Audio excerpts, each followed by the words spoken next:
Hello, I'm Lauren Griffin, and I'm currently a third-year PhD candidate at the University of Georgia. My poster covers my most recent work, titled Improved Polymer Hemocompatibility for Blood Contacting Applications via S-nitrosylglutathione Impregnation. Blood contacting medical devices are challenged by thrombi formation, resulting in the occlusion of flow and oftentimes device failure. To prevent thrombotic complications and negate the need for systemic anticoagulation, these devices should seek to mimic the natural antithrombotic properties of the vasculature. However, many extensively used blood contacting materials, such as polyvinyl chloride, or PVC, are not inherently hemocompatible.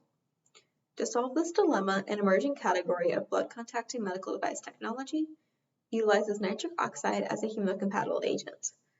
The vasculature's endothelial layer naturally releases an endogenous gasotransmitter, NO, or nitric oxide, to inhibit platelet activation and consumption.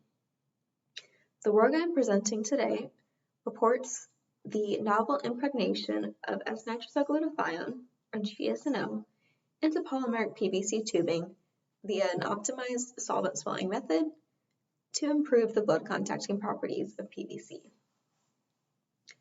The fabrication method involved in swelling GSNO into the matrix of medical-grade PVC is through a co-solvent system.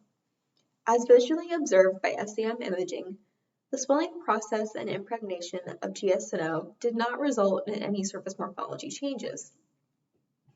This is desirable as an irregularly rough surface causes an increase in adhesion compared to a smooth surface.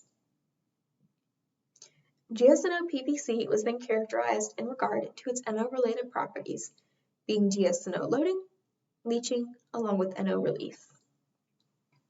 The amount of GSNO loaded into the polymer is not statistically significant between the various co-solvent ratios.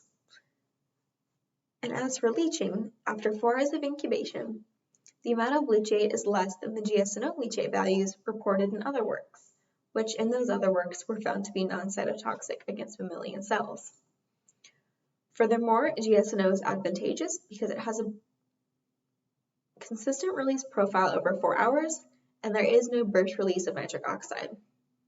From this characterization data, the 90-10 samples were picked as optimal. These optimal samples were then exposed to porcine blood to estimate thrombotic activity. SEM images show considerably fewer adhered red blood cells and activated platelets, along with less thrombus formation for GSNO PVC. Furthermore, the hemolytic index of samples was measured to be less than 2%, indicating no hemolytic activity and that the material is suitable for blood contacting applications. To then better understand how the optimized GSNO PVC material would perform clinically, it was evaluated in an in vivo 4-hour extracorporeal circuit rabbit thrombogenicity model. Overall, the GSNO PVC loops retain patency for the duration of the 4 hours, whereas all the unmodified PVC loops occluded shortly before or after the 2-hour time point, which is similar to previous extracorporeal circuit studies. As for GSNO PVC, platelet count remained near 100%, and thrombi mass was 80% less compared to unmodified PVC. The ability of the optimized GSNO PVC material to sustain platelet counts in the vasculature and in effect significantly reduce clot mass is vital for blood contacting medical device materials.